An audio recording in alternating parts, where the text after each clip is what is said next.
아멘. 오늘 우리에게 주신 하나님의 말씀은 잠언 4장 1절에서 9절까지의 말씀입니다. 잠언서 4장 1절에서 9절까지의 말씀 봉독하겠습니다. 아들들아, 아비의 훈계를 들으며 명철을 얻기에 주의하라. 내가 선한 도리를 너희에게 전하노니 내 법을 떠나지 말라. 나도 내 아버지에게 아들이었으며 내 어머니 보기에 유약한 외아들이었노라. 아버지가 내게 가르쳐 이르기를 내 말을 내 마음에 두라. 내 명령을 지키라. 그리하면 살리라. 지혜를 얻으며 명철을 얻으라. 내 입의 말을 잊지 말며 어기지 말라. 지혜를 버리지 말라. 그가 너를 보호하리라. 그를 사랑하라. 그가 너를 지키리라. 지혜가 제일이니 지혜를 얻으라. 내가 얻은 모든 것을 가지고 명철을 얻을지니라. 그를 높이라. 그리하면 그가 너를 높이 들리라. 만일 그를 품으면 그가 너를 영화롭게 하리라. 그가 아름다운 관을 내 머리에 두겠고 영화로운 면류관을 내게 주리라 하셨느니라. 아멘. 오늘은 어버이날입니다. 부모님을 공경함은 모든 사람들이 공통적으로 가지는 인간성의 기본, 인간됨의 기본이라 할 수 있습니다. 하나님께서도 이 부모님을 공경하는 것에 대해서는 십계명에도 기록해 두시며 꼭 지켜야 한다라고 우리에게 말씀하셨을 뿐만 아니라 에베소서에서는 내 아버지와 어머니를 공경하라. 이것은 약속이 있는 첫 계명이니 이로써 내가 잘되고 땅에서 장수하리라. 이렇게 이야기해주고 있습니다. 그러니 부모님을 공경함은 하나님의 말씀으로서 또한 인간됨의 기본으로서 더 나아가 우리의 모든 삶을 위해서 꼭 지켜야 할 하나님의 귀하고 복된 약속이 있는 계명인 것입니다. 이 귀한 어버이날에 우리 마음 가운데 우리의 가족을 한 번 더 생각하고 가족을 위해 기도할 수 있는 시간이 되었으면 좋겠습니다. 또한 오늘의 본문은 이 부모님을 공경함에 대해서 1절과 2절에 이렇게 기록하고 있습니다. 아들들아, 아비의 훈계를 들으며 명철을 얻기에 주의하라. 내가 선한 도리를 너희에게 전하노니 내 법을 떠나지 말라라고 말합니다.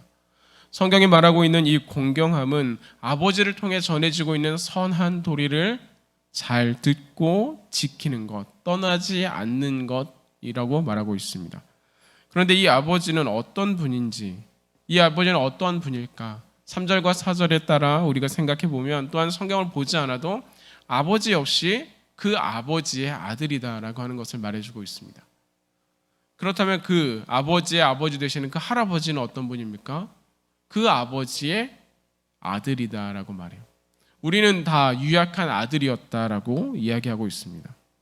그저 내가 혼자 존재하는 것이 아니라 누구로부터 이어지는 것. 내가 지금 가지고 있는 것 또한 우리 아버지로부터 들은 것이니 내 아들아 이것을 기억하라 라고 말을 할 때 이 잠언서를 기록한 이 저자는 그 시작으로부터 아버지의 아버지, 그 아버지의 아버지로부터 나타나 어디로부터 나타나는지, 어디에서 시작했는지를 우리에게 말해주는데 그 시작은 바로 우리가 알고 있는 하나님, 스스로 계시는 하나님께로 이어져 가고 있습니다. 태초에 하나님께서 천지를 창조하시기 이전의 모습으로 거슬러 올라가 모든 존재의 시작, 그 하나님께로 귀속된다라고 하는 것이죠. 그러니 이 구절을 다시 말하면 우리가 마음에 두어야 할 아버지의 말씀, 아버지의 명령은 하나님 아버지의 말씀이며 하나님의 뜻이라고 하는 것입니다. 그 교훈이라고 하는 것입니다. 그래서 이 구절을 바꾸어서 읽어보게 되면 아들들아, 하나님의 훈계를 들으며 명철을 얻기에 주의하라. 내가 전하는 하나님의 말씀을 떠나지 말라라고 하는 구절로 읽을 수 있는 것이죠. 이것이 교회와 가정이 존재하는 가장 중요한 이유와도 밀접하게 다 있습니다. 우리가 또한 우리의 다음 세대가 무엇을 지키며 살아가는가, 무엇에 무게를 두며 살아가고 무엇을 중심으로 살아가고 있는가라고 하는 것을 이 구절은 말해주고 있는데 하나님의 말씀을 중심으로 그 말씀을 지켜 살아가는 것이 우리의 본분이요 우리의 자녀들이 지켜나가야 할 삶의 방향이다라고 하는 것입니다. 하나님의 백성 이스라엘 민족이 가나안 땅에 들어온 이후 그들을 이끌어 가나안으로 오게 한 이 여호수아가 죽은 다음에 그들에게 이 여호수아를 기억하는 사람들이 한 명 한 명 사라져 간 다음에 이스라엘 민족에게는 그 다음 세대, 그들이 맞이한 다음 세대는 그들과는 전혀 다른 세대로 나타나게 됩니다. 이건 시간의 흐름이 달라졌기 때문에, 그들의 상황이 달라졌기 때문에 그럴 수 있다라고 하는 그런 상황적인 이야기가 아닙니다. 그들에게는 이제 하나님을 모르는 세대가 드러났다, 등장했다라고 하는 것입니다.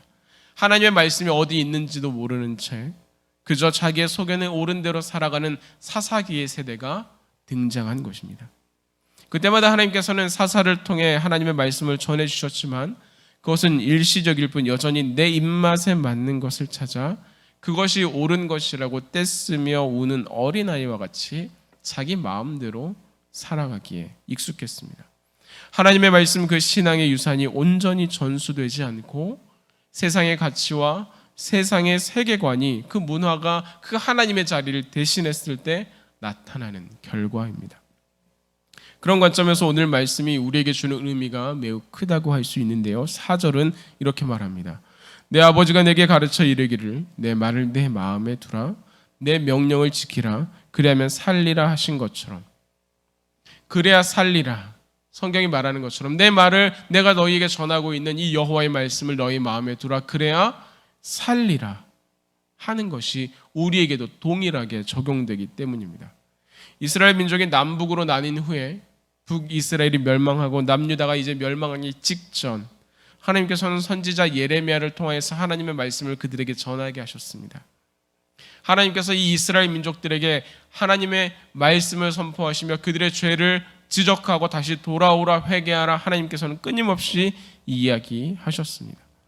그러나 예레미야가 율법의 말씀을 통해 하나님의 뜻을 전해도 이 예레미야가 기이한 일들을 행함으로 하나님의 말씀이 그들에게 이루어지는 그 일들을, 심판을 그들에게 전해도 이 이스라엘 사람들은 우리에게는 성전이 있으니, 우리는 오늘도 예배를 드렸으니 괜찮다라고 여기며 예레미야를 핍박하고 비웃고 탄압할 뿐 전혀 그 말씀을 듣지 않았습니다.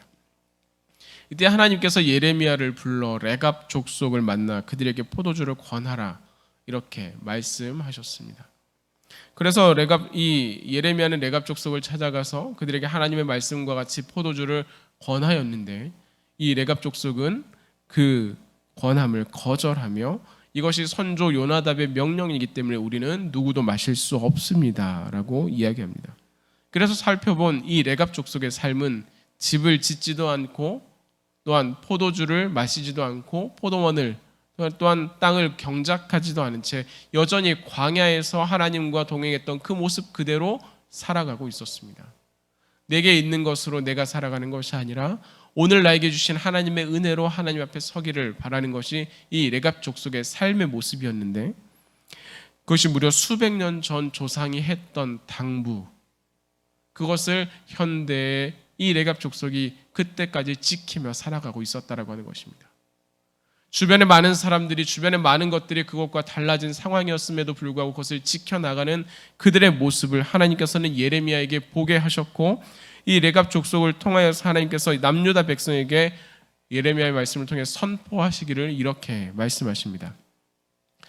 레갑의 아들 요나답의 자손은 그의 선조가 그들에게 명령한 그 명령을 지켜 행하나 이 백성은 내게 순종하지 아니하도다.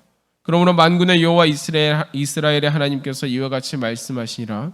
보라, 내가 유다와 예루살렘의 모든 주민에게 내가 그들에게 대하여 선포한 모든 재앙을 내리리니 이는 내가 그들에게 말하여도 듣지 아니하며 불러도 대답하지 아니함이라 하셨다 하라. 레갑 족속은 그 선조의 명령이었음에도 불구하고 수백 년 동안 그것을 한치의 오차가 없이 지키기 위해 애쓰고 노력해 왔습니다. 그러나 하나님께서는 이 레갑 족속, 그렇기 때문에 하나님께서는 이 레갑 족속이 하나님 앞에서 절대 끊어지지 않을 것이다 라고 하는 그들에 대한 하나님의 축복과 약속을 해주시는 것이죠. 그러나 이스라엘 민족은 하나님께서 그들에게 말씀을 주셨고 율법을 주셨음에도 불구하고 그것을 지키지 않았다는 것입니다. 하나님께서 끊임없이 하나님의 말씀에 대해서 이야기하지만 그 말씀을 그저 귀로 듣는, 귀에 울리는 소리와 같이 여겼기 때문에 이들은 재앙이 임할 수밖에 없다라고 말합니다. 하나님께서 불러도 선포해도 듣지 않았기 때문입니다. 세상의 것에 바뀌는 것이 그것에는 관심이 있을지 몰라도 그것에 맞추어 내 삶을 바꿔가는 것에는 익숙할지 몰라도 하나님의 말씀을 따라 살아가는 것에는 열심도 진정성도 없었기 때문입니다. 무엇을 보아야 하는지 모르기 때문에, 무엇이 그들의 삶 가운데 중요한 것인지를 모르고 있기 때문입니다. 이에 대해 오늘 말씀은 지혜를 얻어야 한다. 무엇인지 모르고 살아가는 그들이 이것을 깨닫기 위해 필요한 것이 하나님의 지혜다라고 말합니다. 5절에서 9절까지 모두 이것에 대해 이야기하지만 그중에 특별히 7절은 우리에게 이렇게 이야기하고 있습니다. 지혜가 제일이니 지혜를 얻으라. 내가 얻은 모든 것을 가지고 명철을 얻을지니라. 나는 무엇을 얻기 위해 애쓰고 있습니까? 무엇을 위해 힘쓰고 있습니까? 성경은 세상의 모든 것 중에서 지혜를 얻으라 라고 말하며 내가 가진 모든 것을 통해 명철을 얻어야 한다라고 이야기하고 있습니다. 지난 시간에 살핀 바와 같이 여호와를 경외하는 것이 우리에게 지혜의 근본임을 알았던 것 같이 명철은 이해력, 지혜력, 통찰력으로 해석되는 히브리어 단어 타분에 대한 번역의 단어입니다. 하지만 이것에 대한 더 깊은 이해는 솔로몬과 같이 하나님으로부터 받은 지적인 은사를 의미하고 있습니다. 또한 하나님을 아는 지식을 의미하는 것이죠. 그렇기 때문에 호세아 선지자는 멸망하는 이스라엘을 향해서 이렇게 말합니다. 내 백성이 지식이 없으므로 망하는도다. 내가 지식을 버렸으니 나도 너를 버리겠다. 하나님께서 이렇게 말하는 것입니다. 내 제사장이 되지 못하게 할 것이요 내가 내 하나님의 율법을 잊었으니 나도 내 자녀들을 잊어버리리라. 이것이 하나님께서 하나님을 아는 지식을 잃어버린, 놓쳐버린 이스라엘 백성에 대한, 그들뿐만 아니라 그들의 자손들에 대한 하나님의 심판의 말씀인 것입니다. 어느 시대든 뛰어난 지식인들은 있었습니다. 어느 시대에든 명석한 전략가들도 있었습니다. 그러나 그럼에도 불구하고 이스라엘이 멸망하는 것은 지식, 즉 하나님을 아는 지식이 없었기 때문입니다. 이와 반대로 우시야 시대에 그가 형통할 수 있었던 이유를 역대기는 이렇게 말하는데요.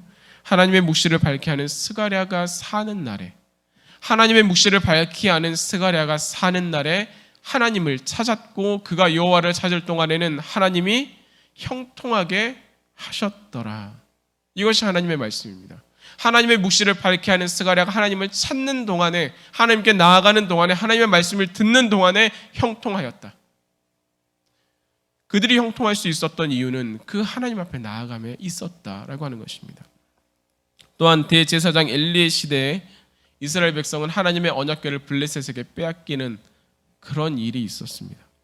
이러한 시대를 하나님께서는 탄식하며 우리에게 표현하기로 여호와의 말씀이 희귀하여 이상이 잘 보이지 않는 시대라고 말합니다. 하나님의 말씀이 희귀한 시대라고 말하는 것이죠. 그러나 그 다음으로 이어지는 사무엘 시대에는 이 블레셋이 이스라엘을 다시 한번 공격하지 못하게 되는, 이 사무엘의 동안에는 전혀 공격하지 못하게 되었던 그 이유를 사무엘이 하나님 앞에 나아가 말씀 앞에 서 있었기 때문이다라고 이야기합니다. 이 엘리와 이 사무엘의 차이, 무엇에 있는 것입니까? 우시야가 형통했을 때 이유를 우리는 무엇으로 보았습니까? 호세아 시대의 이스라엘 백성이 멸망해야 하는 그 이유를 하나님께서 무엇이라 말씀하고 있는 것입니까? 이뿐만 아니라 성경에는 다양한 많은 신앙의 인물들이 등장합니다. 저도 저희 아이들에게 그렇게 기도해 주지만 많은 성도님들도 자녀들을 다윗과 같이, 솔로몬과 같이, 에스더와 같이, 다니엘과 같이 되기를 하나님 앞에 간구하며 이들이 하나님 앞에 바로 서기를, 이 세상 가운데 빛이요 또한 하나님 앞에 귀히 쓰이는 자들로 서기를 우리가 기도하고 있는 줄 압니다. 그런 이들의 공통점이 무엇이었습니까? 이 다윗이 가지고 있는, 또한 에스더와 다니엘이 가지고 있는 공통점이 무엇입니까? 그들은 하나님을 경외하는 자들이었습니다. 하나님을 온전히 알아 그 앞에 순종하는 이들이었습니다. 많은 위협과 두려움 속에서도, 많은 유혹과 미혹 속에서도 신실하게 하나님을 신뢰했던 이들이었습니다. 그렇기 때문에 우리에게 중요한 것은 이 다윗과 솔로몬과 다니엘과 에스더가 행했던 일들, 그들이 그 나중이 아니라 그들이 얼마나 이 하나님을 경외했는지를 알려주는 것입니다. 우리의 자녀들에게 여호와를 경외하는 것이 지식의 근본이며 우리의 모든 삶을 들여 여호와를 아는 지식을 우리 안에 쌓아가야 하는 것을 당부하는 것이 우리가 해야 할 일이다라고 하는 것입니다. 어떠한 삶을 살기 원하십니까? 어떠한 가정을 이루어가기를 원하십니까? 하나님 앞에서 바로 세워지는 오늘의 말씀을 따라 하나님의 뜻 안에서 온전히 하나님의 돌보심 가운데 머물러가는 가정이 되기를 소망합니다.